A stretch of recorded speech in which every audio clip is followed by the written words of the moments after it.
Hello everyone, this is the Smart #5 and I know what you're gonna say. You just had this car. Yes, a few weeks ago I had the Brabus edition, all-wheel drive 650 horsepower. But now I have the rear-wheel drive version with the big battery. That means this is the highest range, still charges amazing, but doesn't have that much power. So I wanna answer the question, do you really need the Brabus edition?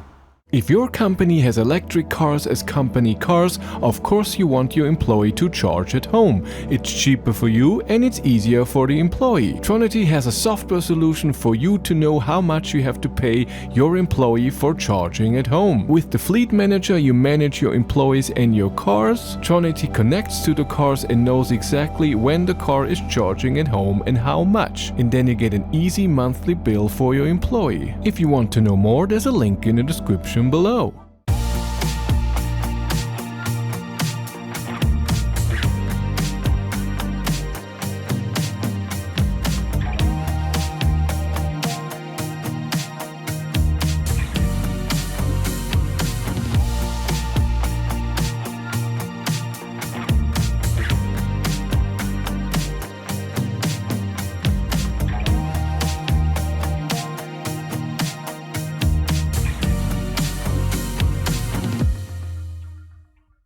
So like I said, we have the same battery, 800 volt, 100 kilowatt hours, 94 kilowatt hours can be used. Same charging, AC charging with 22 kilowatt and DC charging 400 kilowatt. But I charged this car at a 600 kilowatt charger, 600 amp max, and I got 428 kilowatt. But Smart says 18 or 19 minutes, 10 to 80%. I achieved 15 minutes at this charger. So the battery is amazing. The charging is amazing as well. But now, instead of all-wheel drive, like I said, there's a normal all-wheel drive version and a Brabus edition, but this is just rear-wheel drive. Still 367 horsepower, that's a lot. 6.5 seconds, 0 to 100 kilometers an hour. Top speed is 200, where the Brabus edition was 210. But the WLTP range goes up from 540 to 590 kilometers, which is of course amazing for a long-distance trip. I don't see any difference here with the trunk, same space, everything looks the same. If you want to know exactly the interior and everything of the Smart #5, watch the video with the Brabus edition where I explain everything. Also on the rear seats I have the same controls here for my seat. I can put it a bit back if I want to. And I have a seat heater, 2 USB-Cs, air vents, but I cannot adjust the temperature here in the back. The same armrest with an extra pocket and 2 cup holders. And as in the Brabus edition, with the seat here on the right, you have a button so you can put the front seat forward if you need more space, if nobody is sitting there. Front seats are the same, seat heating and seat ventilation. Adjustment is in the door. I have here my buttons to control a few things. I have all my stocks, same buttons on the steering wheel, nothing has changed. I don't see anything. The only big difference is when I go to drive mode, I don't have the Brabus mode. I only have Eco, Comfort and Sport. The Frunk, on the other hand, seems like it's a bit bigger with the extra net in there. That looks nice. And by the way, you can open everything, not just unlock the car, but also open the Frunk, open the trunk with the key. You just press and hold and it takes a few seconds. It's not just done in 1 second. Like I said, how you interact with the car is exactly the same as in the Brabus edition. I made an extra video there with settings, all the infotainment system, head-up display, the cockpit. So if you want to know about this, check out my playlist with the Smart #5 Brabus edition. My thing is that we will test is it really that much less consumption? How is it on the long distance trip? Charging should be the same. And then of course, how does it drive? Is it not enough power? Is the Brabus edition needed? How is it in corners? Is it stable at higher speeds? And also, is it comfortable when driving? Is the loudness level different? Which I don't think it will. And then of course we have the same favorite settings that you can do, which I love. So before you get into the car, you can have driving settings that you can save. You just click what you want to change and what it should be. And then when you get in, you can put it on your favorite button. You press that, have to press it twice and then OK, but it goes away after 10 seconds. Then all your assist settings, also your drive mode and regen is all set up the way that you like it, which is awesome. We still have the same blinker sound, which is not amazing. And also the driving sound, so the pedestrian warning sound, bit loud and a bit weird. But driving is nice, comfortable, quiet, steering is okay.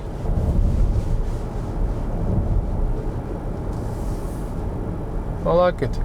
The regen comes in a bit with a delay, but it's okay.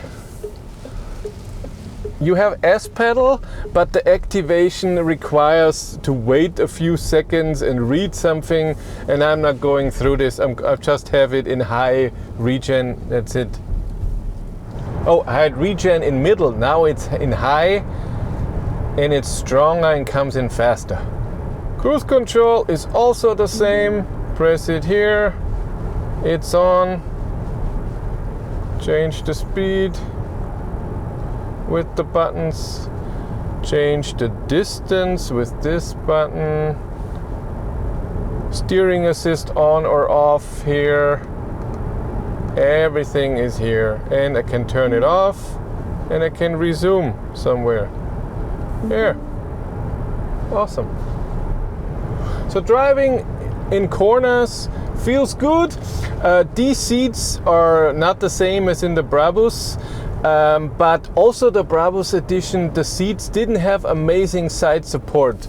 So these are a bit more slippery, but still it's not that much difference. And when it comes to power, of course, there's a big difference. Acceleration is way less.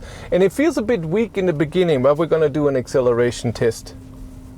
Time for acceleration. I just tried. There is no launch mode. In Brabus edition, you press the brake pedal with your left foot and do the full acceleration with your right foot, and then there's a countdown, 3, 2, 1, go, and then it does the perfect acceleration. Here it gives you a warning. Don't press two pedals at the same time. Oh. Yeah, turning circle is not much better than the Brabus, even though it's all-wheel drive and this is rear-wheel drive.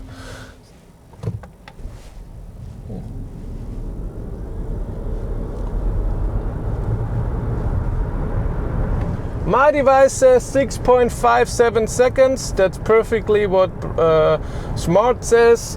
And again, from the start, it's a bit underwhelming. Acceleration is okay. But like I said, from the start, it doesn't feel very electric. And now it's highway time. I will do an extra video with driving this car a bit faster on the highway. How is the consumption? How does it feel? Is it stable? Is it loud? All of this we're gonna do in an extra video. But right now I'm gonna go and see how 130 is and then drive maybe the top speed for a second, depending on how the traffic is. 130, tiny bit of wind noise, but really nice and quiet. And stable and nice. You can drive this for many, many, many hours. This is nice.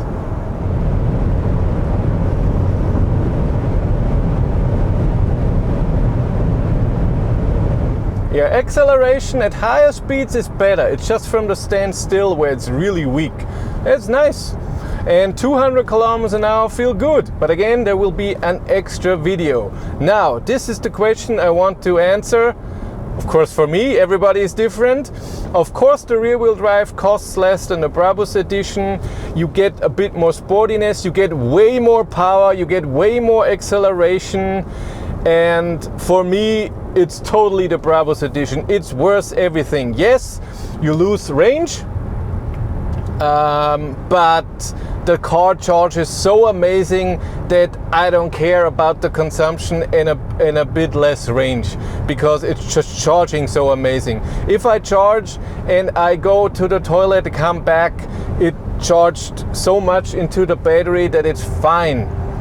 So for me, it's Brabus edition all the way. It was an amazing car. I really loved the Brabus edition Smart #5, and just for more range and less money, it's not worth it for me.